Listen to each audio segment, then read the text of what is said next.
여러분 혹시 손절이라는 단어를 들어보셨습니까?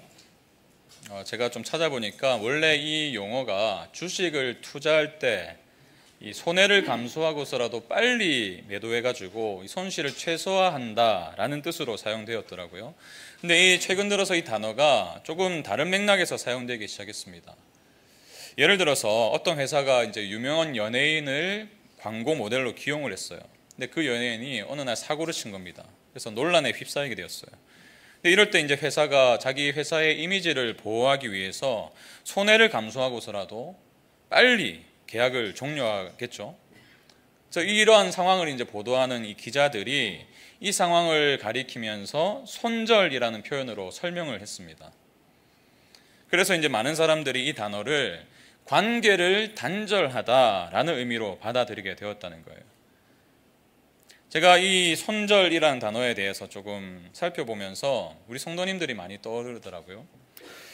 많은 성도님들이 이 관계에서 오는 어려움 때문에 고통을 호소하십니다. 목사님, 직장에서 업무 스트레스도 있는데 그것보다 더 힘든 건요, 관계 어려움이더라고요. 가정도 마찬가지로 부부 간에 갈등이 있을 수도 있고요. 또 부모와 자녀 간에 오해도 있을 수 있고, 고부 간의 갈등도 있을 수 있고, 다양한 관계에서 우리는 사실 어려움을 겪으면서 살아가고 있습니다. 여러분, 사실 관계를 맺으며 살아간다는 건요, 매우 소중하고 가치 있는 일이죠. 근데 동시에 어렵고 고통스러울 수도 있어요. 우리가 잘 아는 정현종 시인, 이런 시를 썼죠. 사람이 온다는 건 실은 어마어마한 일이다. 그는 그의 과거와 현재와 그리고 그의 미래와 함께 오기 때문이다. 한 사람의 일생이 오기 때문이다. 우리는 여기까지만 아는데요, 시인은 이어서 이렇게 말해요. 부서지기 쉬운, 그래서 부서지기도 했을 마음이 오는 것이다. 부서지기 쉬운 인생, 상처가 많은 인생, 조금만 건드려도 아파할 수 있는 인생, 이것을 조금 다른 말로 표현하자면 각자가 자기중심성을 가진 인생이라는 거예요. 사실 우리가 관계를 어려워하는 이유 중에 하나가 우리 모두가 사실 본질적으로 자기중심적이기 때문입니다. 우리는 내가 상대방을 위해서 얼마나 노력했는지, 얼마나 애를 썼는지는 선명하게 기억해요. 그렇지 않아요? 내가 준 건 다 기억하잖아요. 근데 상대방이 나를 애써주고 나를 위해서 참아주고 기다려주는 것은 잘 알지 못합니다. 그래서 늘 내가 피해자인 것처럼 느껴져요. 아니, 내가 이렇게 참고 있는데 왜 나만 애를 써야 되냐고. 이제 이런 생각이 들 때가 한두 번이 아닌 것이죠. 결국 이러한 마음이 쌓이고 보면 우리는 관계를 포기하고 싶어집니다. 말 그대로 손절하고 싶은 마음이 생기죠. 특히 가깝고 친밀한 관계일수록 이러한 갈등이 더 깊어질 수 있는데요. 제가 설교를 준비하면서 굉장히 좋은 책을 하나 발견했어요. 관계의 언어, 이 문요한이라는 정신과 의사분이 쓰신 책인데, 이 책이 정말 좋은 책이라서 제가 이번 주에 구입을 해가지고 교육자들에게 다 선물로 줬어요. 이 책을 보니까요, 재미있는 표현이 있는데 사랑에도 유통기한이 있다라는 표현이 있더라고요. 여러분 아셨어요? 사랑에도 유통기한이 있대요. 사람들이 연구를 해보니까요, 사랑이, 남녀 간의 그 열정적인 사랑이 보통 18개월에서 30개월의 유통기한을 가진다고 합니다. 시간이 지나면서 이 뜨거운 사랑을 유지하게 하는 이 도파민이라는 호르몬의 수치가 현격히 떨어지기 때문이죠. 그 과정에서 우리가 경험하는 것은 뭐냐면, 이제는 이쯤 되면 내가 상대방을 잘 안다라는 선입견이 생긴대요.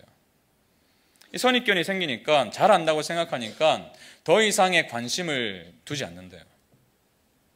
그러다 보니까 서로를 오해하게 되는 것이죠. 저는 이제 이러한 내용을 쭉 읽어가면서 이러한 현상이 교회 안에서도 일어날 수 있겠구나, 이런 생각이 들었어요. 왜 그런가 하면 우리 기쁨이 되는 교회도 이제 개척한 지 28개월이 지나가고 있습니다. 사랑의 유통기한이 얼마라고 했죠? 18개월에서 30개월. 유통기한마저도 다 끝나가요. 지금 도파민이 떨어질 때가 된 거죠. 이제는 서로 잘 안다고 생각할 수 있는 시기입니다. 여러분 생각해 보세요. 우리 2022년 4월로 돌아가서 그때를 한번 생각해 보세요. 서로가 다 조심스러웠죠. 왜 그럴까요? 잘 모르기 때문에. 분당 우리 교회라는 큰 교회에 계셨다 보니까 뭐 다락방이나 뭐 사역을 같이 하지 않고서는 만날 수 없었던 분들이잖아요. 같은 교회를 다니고 있는지조차 몰랐던. 그러다 보니까 잘 모르기 때문에 조심했어요. 그리고 이제 개척 이후에 80여 분의 성도님들이 정착을 하셨습니다. 새로운 분들이 오셨어요. 그러니까 낯서니까 서로가 조심하게 되는 거예요. 근데 2년이 넘게 이제 한 다락방에서 서로를 경험하고 찬양팀에서 매주 얼굴을 마주하게 되고 부서사역을 함께 섬기다 보니까 이제는 저런 사람이구나. 서로를 잘 안다고 생각하게 되는 거예요. 저 사람은 이런 사람이었어 라는 선입견이 우리의 마음을 채웁니다. 그러면서 서로에 대한 관심이 줄어들어요. 이미 알고 있다고 생각하니까 더 이상 궁금해하지 않습니다. 그 결과 서로에 대한 오해가 생겨날 수 있는 거죠. 근데 여러분, 모든 관계가 이 30개월이 지나가면서 다 깨어질까요? 모든 관계가 그렇습니까? 모든 관계가 깨어지는 건 아니에요. 제가 개척교회 목사님들 또 개척하신 목사님들을 뵈니까 한결같이 다들 이런 말씀하세요. 목사님, 3년 차가 고비더라고요. 우리 교회가 3년 차를 지나고 있습니다. 위기가 올 수 있어요. 어려움이 생길 수 있습니다. 제가 알지 못하는 미묘한 어려움들이 아마 있을 수도 있어요. 근데 30개월이 우리의 사랑을 막을 수도 있고 더 깊은 사랑으로 인도할 수도 있어요. 우리가 어떻게 반응하냐에 따라서 관계가 더 깊어질 수 있다는 거예요. 제가 이런 생각을 하면서 참 설교를 준비하면서 감사하더라고요. 참 감사한 마음이 생겼고 또 오늘 이 말씀을 전하는 이 시간이 기대가 되었습니다. 빌립보서 말씀을 8월부터 우리에게 주셨잖아요. 큐티책을 통해서. 이런 시기에 꼭 필요한 말씀을 주셨구나 이런 생각이 들었기 때문이죠. 빌립보서는 흔히 기쁨의 서신으로 알려져 있지만 사실 바울이 우리가 1장부터 찬찬히 묵상을 해보면 바울이 가장 강조하길 원했던 것은 다름 아니라 교회의 하나됨이었어요. 제가 이 메시지를 쭉 살펴보면서 이 시점에서 우리 교회를 한번 돌아보라고 주셨구나 라는 그런 확신이 들었습니다. 우리가 오늘 본문 우리에게 주신 이 말씀을 우리의 마음에 새기고 그럴 뿐만 아니라 우리의 손과 발로 실천하며 나아갈 때에 우리는 또 다른 차원의 사랑으로 서로를 바라보게 될 줄로 믿습니다.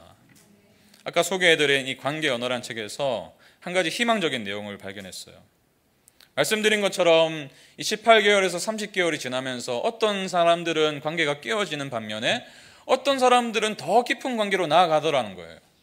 그래서 그 이유를 봤더니 다름 아니라 서로를 성장시켜주는 관계가 될 때에 더 깊어지는 관계로 나아가더라는 겁니다. 여러분, 이 땅을 사는 동안 우리의 목표가 주님을 닮아가는 것이라면, 다시 말해서 우리가 주님을 따라서 성장하고 성화하는 것이라면 오늘 이 본문은 우리에게 너무나 중요합니다. 우리의 관계가, 내 옆에 있는 사람과의 그 관계가 바로 성화의 핵심이라는 사실을 우리에게 선명하게 보여주고 있기 때문입니다. 그렇다면 왜 관계가 성화의 핵심일까요? 본문은 우리에게 두 가지 이유를 말씀해주고 계세요. 그 첫 번째 이유는 이것입니다. 성화는 공동체 안에서 이루어지는 과정이기 때문이에요. 성화라는 것이 거룩해지고 주님을 닮아간다는 것이 개인적인 차원에서도 이루어지지만 공동체 안에서 이루어지는 과정이기 때문이라는 겁니다. 2장 12절을 보시면 이런 말씀이 있죠. 그러므로 나의 사랑하는 자들아, 너희가 나 있을 때뿐 아니라 더욱 지금 나 없을 때에도 항상 복종하여 두렵고 떨림으로 너희 구원을 이루라. 두렵고 떨림으로 너희 구원을 이루라. 이 구절 때문에 학자들 간에 오랫동안 논쟁이 있었어요. 첫 번째 쟁점은 뭐냐면 여기서 말하고 있는 이 너희 구원을 이루라 할 때 이 구원이 무엇인가? 우리가 스스로의 노력으로 구원을 이룰 수 있다는 뜻인가? 그래서 늘 하나님을 두려워하면서 막 구원이 취소될까 봐 두려워하면서 무서워하면서 그 구원을 내가 지켜내기 위해서 막 발버둥 치라는 뜻인가? 여러분 그렇지 않죠. 우리가 성경 전체를 보면 이런 메시지가 아니라는 것을 우리가 알게 됩니다.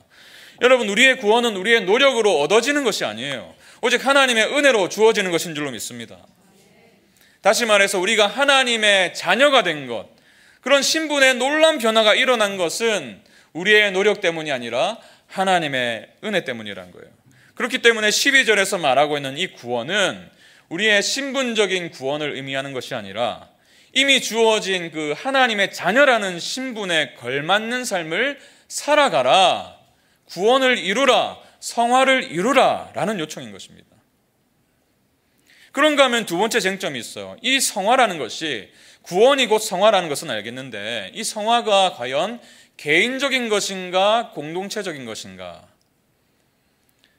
그래서 이 세 번역을 보시면요, 이 구절을 자기의 구원을 이루어 나가십시오, 이렇게 성도 개개인의 삶에 좀 초점을 맞춘 것처럼 번역을 했습니다. 그런가 하면 개역개정과 우리말 성경을 보시면 너희의 구원을, 여러분의 구원을, 이렇게 공동체적인 측면을 강조해요. 실제로 제가 원어를 찾아보니까 이 너희라는 단어가 복수형이더라고요. 이 성도 개개인을 포함한 모든 교회, 각 사람을 포함한 모든 교회를 가리키는 것으로 이해를 하면 되는 거죠. 그러나 저는 이 두 가지의 의미가 연결되어 있다고 생각해요. 왜 그렇습니까? 교회란 무엇이죠? 복음을 통해서 은혜로 구원받은 각 사람이 모인 공동체죠. 우리가 교회입니다. 그렇기 때문에 우리 각자가 주님을 닮아가는 것을 목표로 삼아야 돼요. 우리 개개인이 그런 목표를 가지고 살아야 됩니다. 각자가 하나님 앞에서 단독자로 설 수 있어야 돼요. 그러나 동시에 우리가 주님을 닮아가는 정말 진정한 성장을 이루어 가려면 반드시 공동체가 필요하다는 거예요. 왜냐하면 공동체가 바로 성화가 이루어지는 현장이기 때문입니다. 바울은 에베소서 4장 13절에서 이렇게 말하죠. 우리가 다 하나님의 아들을 믿는 것과 아는 일에 하나가 되어 온전한 사람을 이루어 그리스도의 장성한 분량이 충만한 데까지 이르리니. 여러분 여기에서 성화의 과정이 명확히 드러나죠. 그리스도의 장성한 분량에 이르기 위해서는 먼저 개개인이 하나님의 아들이신 그리스도를 믿고 그분을 더 깊이 알아가야 된다는 거예요. 그러나 동시에 그것만으로 충분하지 않다는 거예요. 개인이 성화의 길을 걸어간다 할지라도 궁극적으로 그 과정은 교회 안에서, 공동체 속에서 이루어질 수 있다는 것입니다. 하나님의 아들을 믿는 것과 아는 일에 하나가 되어, 그럴 때에 어떻게 된다고요? 온전한 사람을 이룰 수 있고 그리스도의 장성한 분량이 충만한 데까지 이룰 수 있다는 겁니다. 여러분 이 부분이 왜 이렇게 중요한가 하면 오늘날 현대교회의 우리의 신앙을 살펴보면요, 지나치게 개인주의에 물들어 있어요. 많은 분들이 나만 예수 잘 믿으면 돼 라는 생각을 가지고 있습니다. 개인적으로 경건의 시간을 가지고 말씀을 읽고 기도를 하는 것으로 충분하다고 여겨요. 근데 여러분 이것은 신앙의 한 부분만은 아는 것입니다. 아무리 개인이 하나님의 말씀으로 충만하다 할지라도 공동체 안에서 관계를 맺고 살아가지 않으면 진정한 성장이 일어나지 않습니다. 복음 중심 공동체, 우리가 2학기 때 함께 공부할 교재인데요, 이 교재를 보면 이런 말이 있어요. 아무도 신경을 건드리지만 않는다면 우리는 정말 참을성 많은 사람일 것이다. 사랑하기 쉬운 사람들만 곁에 있다면 우리는 정말 사랑이 많은 사람이 된다. 우리 모두는 나 홀로 있을 때는 성자다. 건드리지만 않으면 꽤 괜찮은 사람이에요. 저도 그래요. 그래서 내가 기도를 열심히 하고 말씀을 묵상하고 큐티를 매일매일 하지만, 그렇게 은혜가 충만한 삶을 살고 있다고 고백할 수 있지만 어느 날 저녁에 남편이 속을 긁을 때 나오는 반응, 그 반응이 진짜 나라는 거예요. 주님의 사랑을 찬양하고 주님의 복음을 전하겠습니다, 빛의 사자로 살아가겠습니다 라고 고백은 하지만 다락방 안에서 매 순간 부딪히는 그 순원을 품을 때 그 고백이 진짜가 되는 거라는 거예요. 혼자 있을 때는요, 그 모든 것이 정말 나의 모습인 것처럼 느껴져요. 착각하게 돼요. 근데 관계를 맺기 시작하잖아요. 거기서 진짜 내가 드러나는 거예요. 나의 연약함이 드러나고 나의 인내 부족함이 드러나고 내가 이렇게 속이 좁은 사람이었구나, 그것을 직면하게 되는 거예요. 그렇기 때문에 우리는 따로 또 가치의 정신을 기억해야 됩니다. 제가 분당우리 교회 사역할 때 이찬수 목사님이 너무 자주 하신 말씀이에요. 따로 또 가치. 최종원 교수님이라는 분이 이것을 고독과 연대라고 표현하더라고요. 그렇습니다, 여러분. 우리는 여러분이 매일매일 큐티를 혼자 하셔야 돼요. 하나님 앞에 단독자로 서셔서 주님의 말씀을 갈구해야 됩니다. 우리의 마음을 주님의 말씀으로 채워가야 돼요. 그러나 동시에 연대, 함께 해야 돼요. 혼자서는 자라갈 수가 없습니다. 이 최종원 교수님이 쓰신 교회, 경계를 걷는 공동체, 이 책을 보니까 흥미로운 내용이 있어요. 이 수도사가 영어 단어로 멍크거든요. 근데 이 멍크라는 단어의 유래가 무엇인가 하면 혼자 있다라는 의미에서 유래가 됐대요. 초기 이제 기독교 역사를 보면 이 많은 수도사들이 광야에 가거나 사막에 혼자 가서 거기서 영성을 키웠다는 것이죠. 근데 꽤 시간이 흐르면서 한 가지 질문이 제기됩니다. 예수님이 과연 혼자 있는 것을 바라셨는가라는 질문이에요. 주님은 그분의 제자들이 홀로 떨어져서 나만 완성되고 나만 거룩해지고 그것을 추구하는 영적인 엘리트가 되도록 가르치지 않으셨기 때문입니다. 그래서 이런 질문이 던져졌다고 해요. 사막에 혼자 있을 때 누가 당신의 겸손함을 시험할 수 있겠는가? 예수님도 제자들의 발을 씻기며 자신의 겸손을 보이셨는데 당신은 누구의 발을 씻기겠는가? 너무나 신앙의 본질을 잘 보여주는 표현이죠. 이분이 그래서 이렇게 결론을 내립니다. 신앙이란 하나님과의 인격적인 관계일 뿐 아니라 공동체와의 인격적인 관계를 추구하는 행위이다. 그리고 공동체는 덕을 훈련하고 이웃에 대한 인격적 감수성을 키워가는 학교이다. 교회 안에서 우리가 그렇게 고백했던 그 사랑이 무엇인지를 연습하는 것. 내 마음과 맞지 않는 그 사람도 한번 끌어안아 보는 거죠. 좀 불편해도 한번 내가 먼저 한 발 더 다가가 보는 거죠. 어디서요? 교회 안에서. 여러분, 성화는 결코 개인적인 성취만이 아닙니다. 나 혼자 예수님 닮아가는 것 있을 수가 없어요. 서로를 통해서 깎여야 돼요. 다듬어 가야 돼요. 성화란 공동체 안에서 함께 성장하는 과정인 것입니다. 공동체와의 관계를 통해서 우리는 우리의 연약함을 발견하게 되고 서로를 통해서 주님의 성품을 닮아가는 거예요. 정말 나 같은 인생을 품어주신 주님, 그 주님이 계시기 때문에 정말 저런 인간도 내가 품을 수 있겠구나.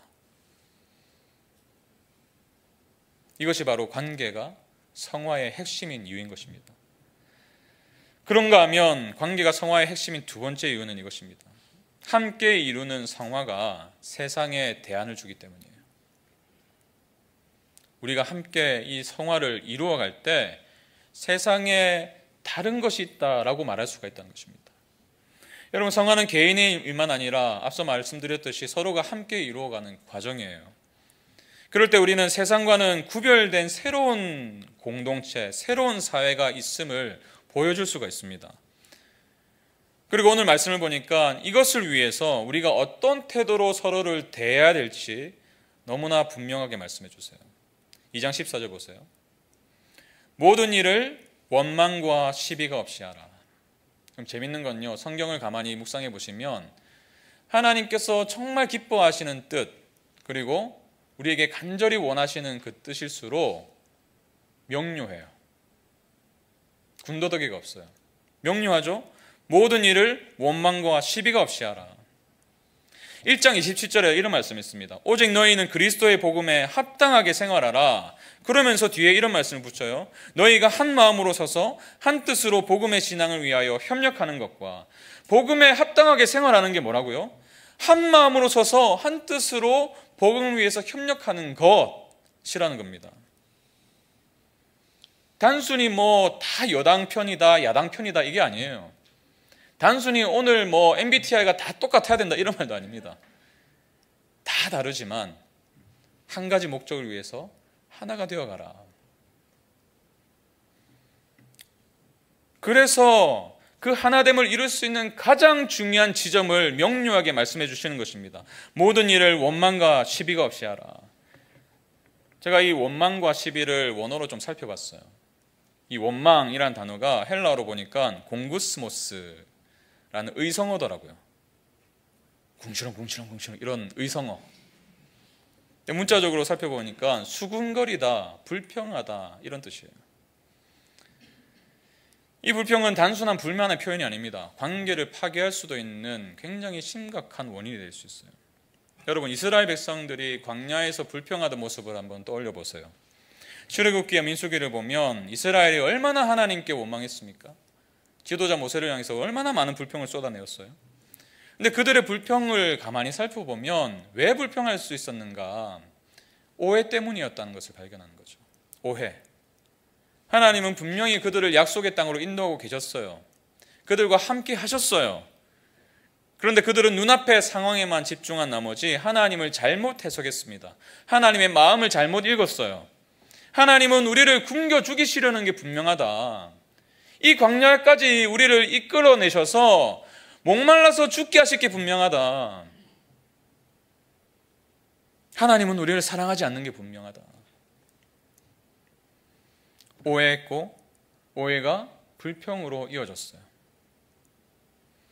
여러분, 우리의 관계도 다르지 않습니다.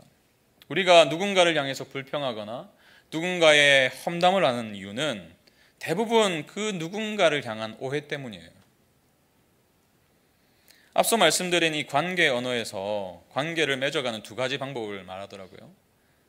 이 두 가지가 대조되는 개념입니다. 한 가지는 뭐냐면 마음 읽기, 또 한 가지는 마음 헤아리기예요. 이 마음 읽기는 뭐냐면 상대방의 말과 행동을 나의 주관적인 느낌으로 짐작하는 거예요. 이럴 거야, 저럴 거야, 속단해버린다는 것입니다. 그런가 하면 마음 헤아리기는 상대 행동 이면에 숨겨진 그 사람의 진심을 이해하려고 하는 태도라는 거예요. 예를 들어서 여러분이 모처럼 예배당에 나왔어요. 정말 행복한 마음, 기대감을 가지고 나왔는데 아는 집사님이 지나가세요. 눈이 마주쳤어요. 근데 인사를 안 하네요. 이 상황 속에서 우리는 두 가지 반응을 할 수 있다는 것입니다.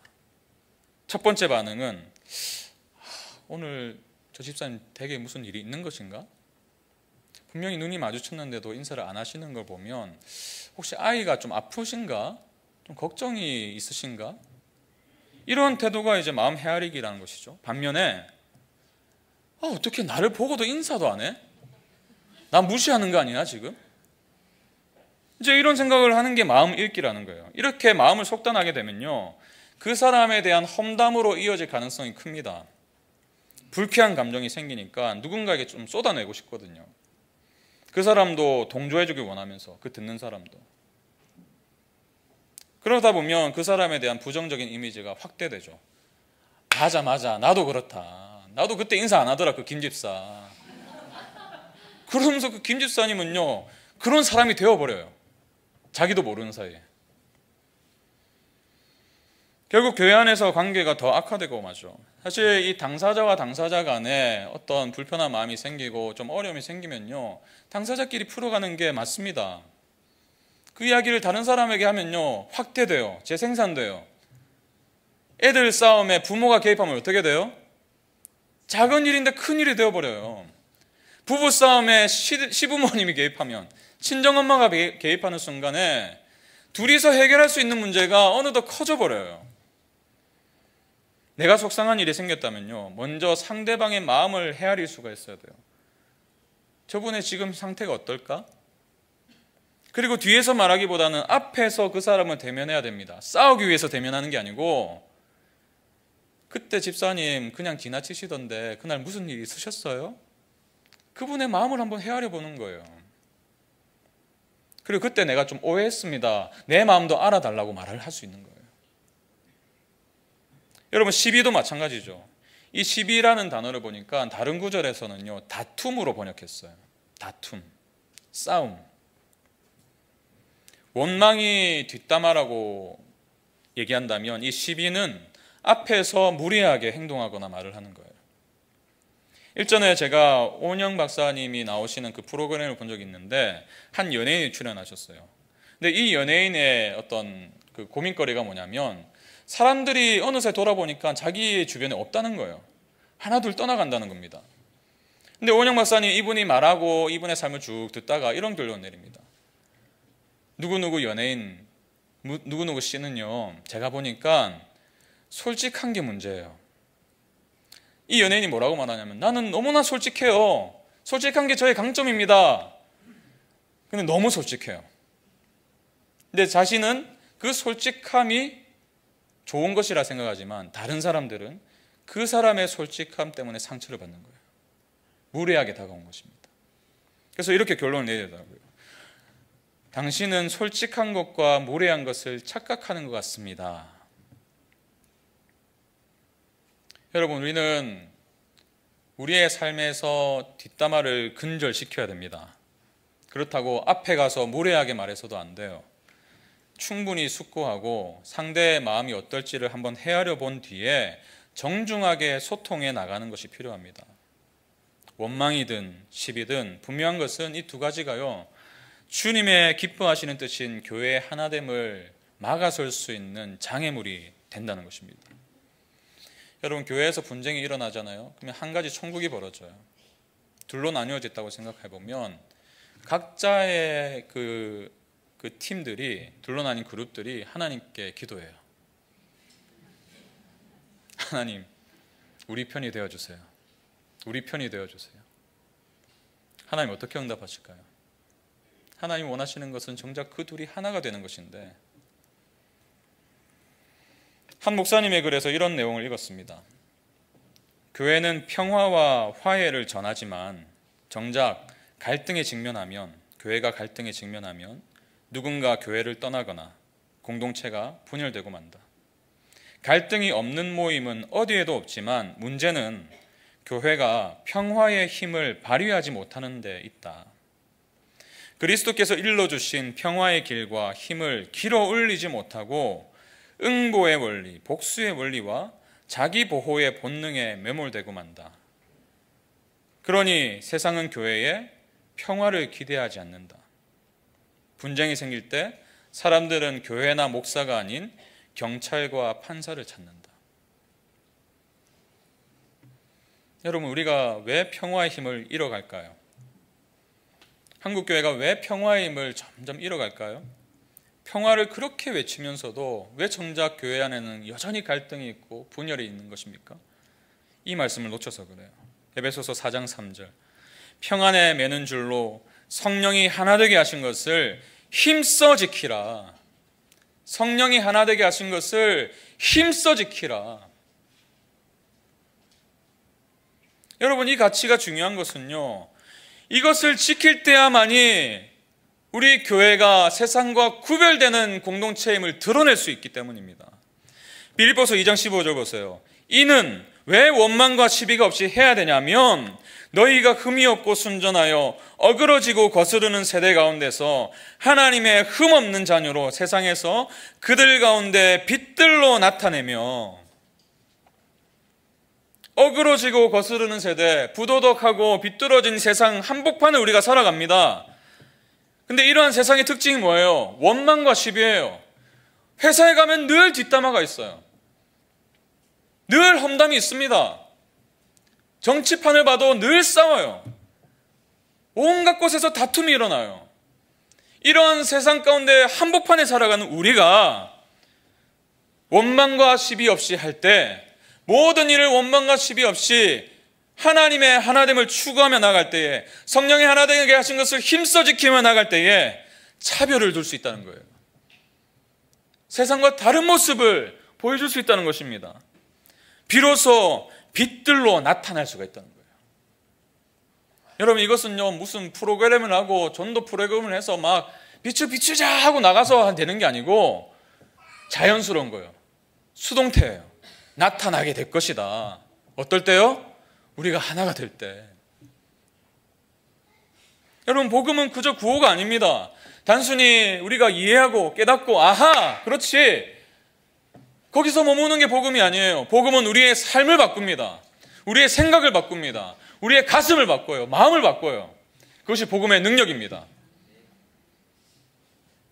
만약 우리 교회 안에 수년이 지나가면서 이 18개월에서 30개월 이 시길이 지나가면서 원망과 시비가 끊이지 않는다면 우리는요 전혀 하나님께, 서로에게, 이웃에게 기쁨이 되는 교회가 될 수 없어요.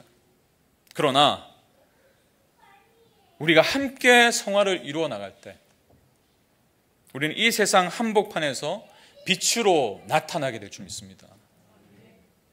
여러분 오케스트라 아시죠? 다 각자 다른 소리예요. 어떻게 그렇게 악기를 만들었나 몰라요. 소리가 다 달라요. 근데 그들이 연주하기 시작하면 어떻게 되나요? 놀라운 음악이 탄생하죠. 다 다른 소리인데 왜 그렇게 아름답게 들리죠? 같은 곡을 연주하기 때문이에요. 같은 곡을 연주하면서 내가 줄어들 때는 줄어들고 또 내가 나올 때는 나오고 그 밸런스가 맞으니까 아름답게 들리는 거예요. 더 중요한 건요, 그 모든 대원들이 한 분 지휘자를 바라보기 때문이에요. 지휘에 따라서 이렇게 올리면 올라가고 이렇게 내리면 낮아지고, 우리는 복음이라는 똑같은 곡을 연주하는 사람들이에요. 그리고 한 분이신 지휘자 예수 그리스도를 바라보는 자들인 줄 믿습니다. 그럴 때에 우리의 삶이 너무나 아름다운 음악이 될 거예요. 세상에 들려지게 될 것입니다. 저는 오늘 말씀을 통해서 우리가 두 가지를 꼭 기억하고 유념하면서 한번 살아봤으면 좋겠는데요. 오늘 본문을 보니까 우리에게 두 가지를 요구합니다. 어떻게 성화를 이루어갈 수 있는가? 성화를 이루어가기 위해 필요한 두 가지를 말씀하시는데 그 첫 번째가 이겁니다. 성화도 은혜로만 가능하다는 것을 믿어야 돼요. 우리가 칭의의 구원이라 하죠. 하나님의 자녀가 되는 신분적인 구원, 이것은 다 은혜로 주어지는 것을 믿습니다. 근데 성화는 내 노력으로 이루어야 된다고 착각하는 경우가 많아요. 아니에요. 성화도 철저하게 은혜를 의지할 때만 가능해요. 12절에서 바울이 두렵고 떨림으로 너희 구원을 이루라 이렇게 말했죠. 이 관계 속에서 성화를 이루어가야 되는 책임이 누구에게 있어요? 우리에게 있어요. 내가 이루어가야 돼요. 단순히 기도만 한다고 변화되는 것이 아닙니다. 살아봐야 돼요. 그러나 우리가 그렇게 살아갈 수 있는 이유가 있습니다. 하나님께서 먼저 우리 안에서 역사하고 계시기 때문이에요. 그래서 바울이 12절을 마치자마자 13절에서 이렇게 말하죠. 하나님은 여러분 안에서 활동하셔서 여러분으로 하여금 하나님을 기쁘게 해드릴 것을 염원하게 하시고 실천하게 하시는 분입니다. 하나님이 일하시니까 우리도 일할 수 있다는 겁니다. 하나님이 우리 안에서 활동하시기 때문에 우리가 함께 하나 되어서 성화를 이루어갈 수 있다는 거예요. 그렇기 때문에 12절에서 말하고 있는 이 두렵고 떨림은요, 하나님을 무서워하는 게 아니에요. 그분을 경외하는 겁니다. 너무나 사랑하기 때문에, 너무나 가치 있는 분으로 내가 여기기 때문에 경외하는 거예요. 그분의 아름다움에 압도되고 우리를 향하신 그분의 사랑과 은혜에 감격하는 것이죠. 그 감격이 있기 때문에 서로를 그 감격으로 바라볼 수 있다는 거예요. 그 은혜 안에서 압도되었기 때문에 서로를 향해서 나의 인생뿐만 아니라 저 사람의 인생에도 똑같은 은혜로 역사하시기 때문에 우리가 이 놀라운 구원을 함께 이루어갈 수 있다는 겁니다. 그래서 바울이 이 모든 과정을 마무리 지으면서 기쁨이라고 표현해요. 17절 18절 같이 읽습니다. 만일 너희 믿음의 재물과 섬김 위에 내가 나를 전제로 드릴지라도 나는 기뻐하고 너희 무리와 함께 기뻐하리니 이와 같이 너희도 기뻐하고 나와 함께 기뻐하라. 성화가 은혜로 가능하다는 것을 알면 기쁨으로 동참하게 돼요. 기쁨으로 섬기게 돼요. 기쁨으로 끌어안게 돼요. 여러분, 사실 누군가의 마음을 헤아릴 수 있으려면 헤아림을 받아봐야 됩니다. 그런 경험이 있어야만 돼요. 여러분 중에는 혹시 이런 분이 계실 수도 있습니다. 어릴 적부터 부모로부터 한 번도 수용받은 경험이 없는 분, 그래서 참 많은 상처를 갖고 지금까지 살아오신 분이 계실 수도 있어요. 그래서 관계가 늘 어려워요. 숙제예요. 누군가에게 상처를 받을까 봐 두려워서 관계를 밀어내기도 하고, 내가 또 다른 사람에게 그런 사람이 될까 봐 두려워가지고 거리를 두기도 합니다. 근데 여러분 반드시 기억하세요. 하나님은 그러한 우리 안에도 활동하시는 분이십니다. 역사하세요. 하나님은 우리 공동체 안에서 우리가 하나됨을 이루고 그것을 실천할 수 있는 능력을 주시는 거예요. 관계 언어라는 책에서 이 작가가 이렇게 말하더라고요. 비록 어린 시절에 아이의 마음에 관심을 둔 부모 밑에서 자라지 못했더라도 크면서 다른 대상을 만나서 발달할 수 있다. 크면서 다른 대상을 만나서 발달할 수 있대요. 그리스도인은 누군가요? 그 다른 대상을 이미 만난 사람들이에요. 우리가 상상할 수도 없는 용납과 수용과 헤아림으로 우리를 돌보아 주시는 예수 그리스도를 만난 사람들입니다. 그래서 그분의 은혜 안의 소리는 기쁨으로 서로를 끌어안을 수 있는 거예요. 그분이 우리를 먼저 끌어안아 주셨기 때문에 내가 내 옆에 있는 지체를 안아줄 수가 있는 거예요. 나와 맞지 않아도 MBTI가 좀 틀려도 나는 아 하는데 어라고 알아들어도 그것을 이해할 수 있는. 그래서 빌립보서 1장 6절에 이렇게 고백하죠. 너희 안에서 착한 일을 시작하신 이가 그리스도 예수의 날까지 이루실 줄을 우리는 확신하노라. 우리 안에 이미 착한 일을 시작하셨어요. 우리 안에서 활동하고 계세요, 하나님. 그렇기 때문에 하나님께서 우리를 그렇게 빚어가실 것입니다. 그 믿음으로 우리가 그렇게 살아보는 거죠. 그런가 하면 성화를 이루기 위해 필요한 또 다른 한 가지는 관계에도 연습이 필요하다는 것을 기억해야 됩니다. 그냥 기도만 한다고 되는 게 아니에요. 연습을 하셔야 돼요. 이 확신을 가지고 이 은혜가 우리를 마침내 그렇게 만들어 가실 것이다 라는 확신을 가지고 서로를 바라볼 때요, 우리는 서로를 성장시킬 수 있는 말을 할 수 있습니다. 그렇게 대할 수 있어요. 근데 연습이 필요해요. 제가 이번 올림픽을 보면서 참 인상 깊었던 선수 한 분이 계신데 사격에서 은메달을 따신 김예지 선수예요. 이분을 보니까 이분이 어떻게 그렇게 은메달을 딸 수 있었는가 보니까 엄청나게 연습을 하셨어요.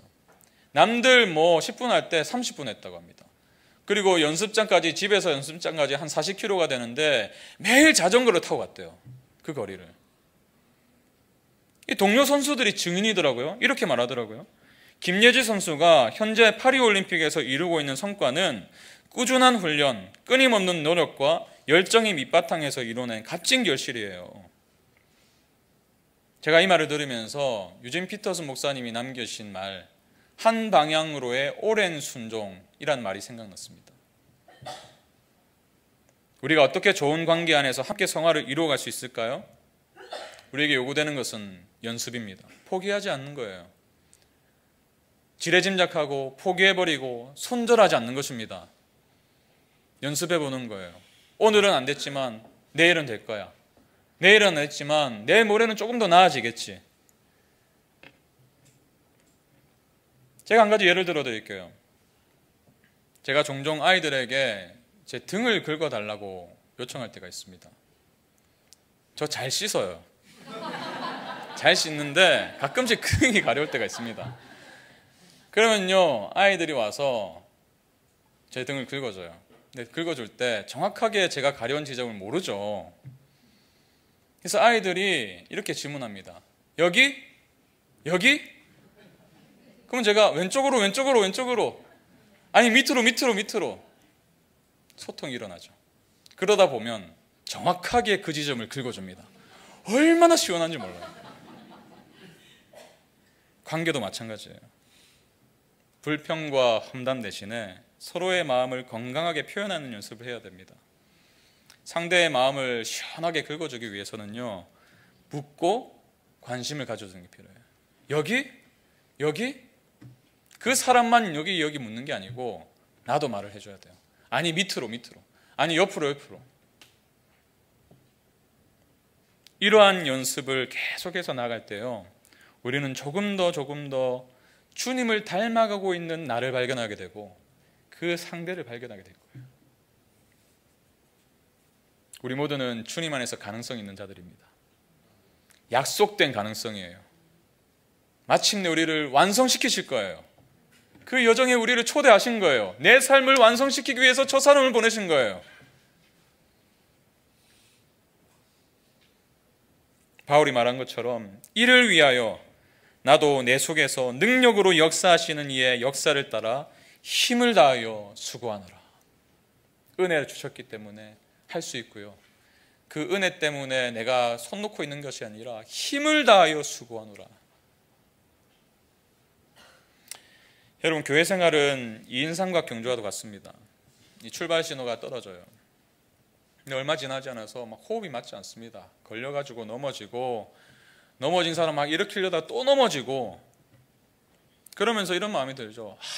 차라리 막 끈을 풀고 혼자 달려갔으면 속이 시원하겠다. 아니면은 왜 하필 이 사람하고 내가 발을 묶어가지고 저 사람하고 있으면 더 잘 뛸 수 있었을 텐데. 그런 마음이 들 때가 있어요. 근데 그럴 때 우리가 그 끈을 끊는 것이 아니라 해마다 저 사람이면 더 좋았을 거라고 후회와 한탄으로 살아가는 것이 아니라 그 마음을 잠시 내려두고 호흡을 가다듬고 결승선을 바라봐야 돼요. 그리고 작전을 짜야 됩니다. 하나 하면 나는 왼발, 너는 오른발. 둘 하면 그 반대로 하는 거야. 소통하고 묻고 구령에 맞춰서 한번 연습해보고, 그러면서 점점 발이 맞아가기 시작하는 거예요. 느리더라도 남들을 다 앞서가더라도 결승선을 향해서 나아가는 우리를 보게 되는 것입니다. 여러분, 관계가 성화의 핵심입니다. 우리는 사랑이 식어가는 시기라고 과학적으로 입증된 30개월 가까이를 보내고 있어요. 그러나 오늘 주신 말씀을 믿고 지금부터라도 우리가 다시 한 번 더 새로운 마음으로 관계를 연습해 나갈 때 우리는 이전에 경험하지 못했던 더 깊은 사랑으로 서로를 대할 수 있을 줄 믿습니다. 그 기회가 바로 오늘 여기에 있어요. 이것을 기억하고 우리 정말 함께 성화를 아름답게 이루어 가시길 간절히 축복합니다.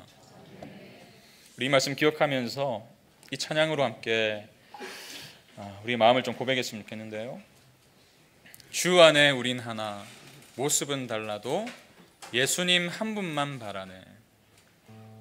다 다른 소리를 가지고 있는 악기들이지만 지휘자 되신 그 주님 바라볼 때에 아름다운 하모니를 이룰 수 있을 줄 믿습니다. 우리 그 음악을 세상에 알리자고요. 우리가 하나 되는 그 아름다운 음악을 세상에 보여주자고요. 그럴 때 하나님의 기뻐하시는 뜻이 우리의 뜻이 될 줄 믿습니다. 우리 그 믿음 가지고 함께 고백하며 나아갑니다. 주 안에 우린 하나, 모습은 달라도 주 안에 우린 하나, 모습은 달라도 예수님 한 분만 바라네. 사랑과 선행으로, 사랑과 선행으로 서로를 격려해 따스함으로 보듬어 주님 우리 안에 함께 하시니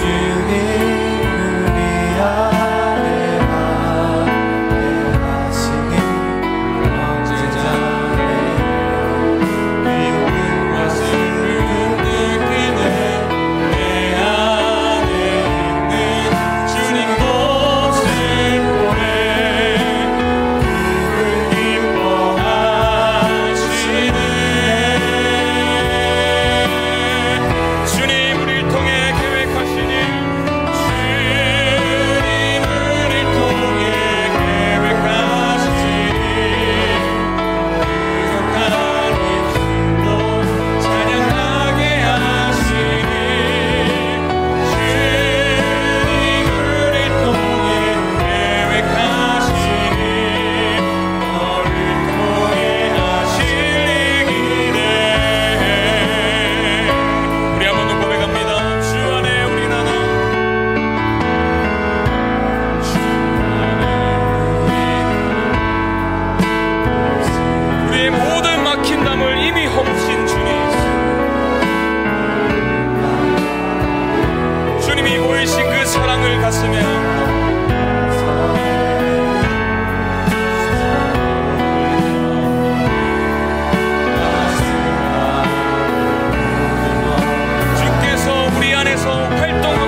8월 달부터 빌립보서를 계속 묵상하고 있는데 계속해서 이런 질문을 주님이 하시는 거예요. 박 목사, 너 정말 성도를 사랑하니?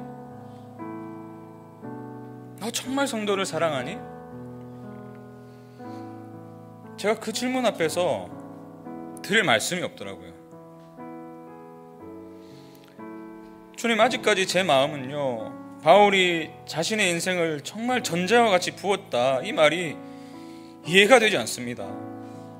교회를 위해서, 그리스도의 몸을 위해서 자신의 모든 것을 걸었다는 것이 아직까지 완전히 납득이 되지 않아요. 주님, 아직 저는 저를 더 사랑하는 것 같습니다. 여러분, 이것이 제가 주님 앞에서 드릴 수 있는 고백이었어요. 저는 진짜 여러분 사랑하고 싶거든요. 근데 제 모습을 보면 여전히 무뚝뚝함이 있어요. 마음에는 있는데 그것을 온전히 표현하지 못하는 그 한계에 부딪힙니다. 저를 바라보면 소망이 없는 것 같아요. 아니, 이래가지고 무슨 목회를 하겠냐고. 근데 제가 오늘 말씀 묵상하면서 주님의 사랑을 다시 발견하게 되는 거예요. 그렇지, 나에게는 사랑이 없지만 여전히 나를 기다리시는 주님이 계시지. 그렇기 때문에 주님, 제가 한번 사랑해 보겠습니다. 내게 모든 것을 다 쏟아부어 주신 주님이 계시기 때문에 주님을 따라서 한번 살아보겠습니다. 사실 오늘 설교는요, 저에게 하는 설교예요. 제가 관계에 얼마나 취약한 인간인데 그것이 이 관계가 성화를 이루어가는 유일한 방법이라는 사실을 깨닫게 하신 것이죠. 저에게는 여러분이 필요합니다. 제가 주님을 닮아가려면 여러분이 꼭 필요해요. 저뿐만이 아니라 우리 모두에게는 서로가 필요합니다. 너희 안에서 착한 일을 시작하신 이가 그리스도 예수의 날까지 이루실 줄을 우리는 확신하노라. 이 확신을 가진 서로가 필요해요. 이것을 깨닫고 부족하지만 서로의 삶에 놓여진 가능성을 바라보고 그렇게 말과 태도를 연습해 갈 때에 주님께서 우리를 아름답게 빚어가시는 것을 경험하게 될 줄 믿습니다. 우리 이 믿음 가지고 이렇게 기도하지 않겠습니까? 주님, 이제 신혼기가 끝나가는 우리 교회이지만 이 시기가 지나면서 더 사랑하는 교회가 되길 원합니다. 지금까지는 격식을 차리고 예의를 갖추고 가면을 쓰고 있었다면, 그래서 어느 정도는 용납하고 어느 정도는 불편함을 참고 있는 수준이었다면 이제 더 깊은 차원으로 들어가길 원합니다. 우리는 사랑이 없지만 주님이 기뻐하시는 뜻으로 우리에게 의지를 주시고 또 성화를 이루어갈 수 있는 능력도 주실 줄 믿고 나아가오니 주님, 우리 안에서 활동하여 주시옵소서. 우리 안에서 역사하여 주시옵소서. 우리 주님을 의지하면서 함께 기도로 나가시겠습니다. 하나님, 그렇습니다. 우리 안에서 세배되는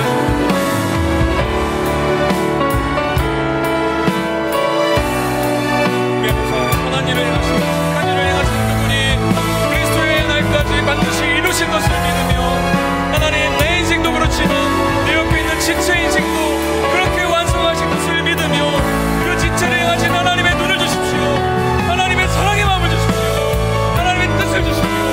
그래서 그 지체를 품고 나아갈 수 있는 우리 교회가 될 수 있도록 인도해 주시옵소서.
만일 너희 믿음의 재물과 섬김 위에 내가 나를 전제로 드릴지라도 나는 기뻐하고 너희 무리와 함께 기뻐하리니 이와 같이 너희도 기뻐하고 나와 함께 기뻐하라.